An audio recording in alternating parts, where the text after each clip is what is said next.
By their nature, underground detention systems are out of sight, so regular inspections by a licensed professional are critical to identify potential problems before they lead to clogged drains, flooding, or possible fines.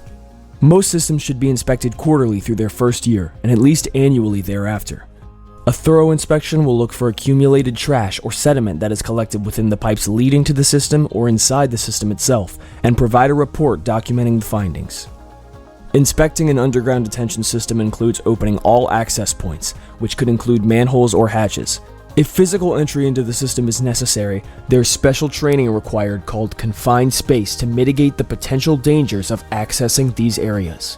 All the connection points where the pipes enter the system should be inspected, as well as the outlet. If you're looking for signs that something might be wrong with your system, look for things like persistent pooling water around the drainage area, as it could suggest a problem with the system's inlet or outlet. Visible signs of soil erosion or settlement around the detention system may indicate structural issues that need attention.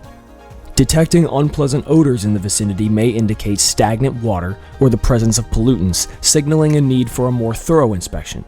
Visible debris, trash, or litter around the inlet or outlet points may obstruct water flow, prompting the need for cleaning and additional maintenance. You can also ensure that safety features, such as access hatches and grates, are in good condition. Noticeable changes in the surrounding landscape, such as new construction or alterations, may warrant an inspection to assess potential impacts on the detention system.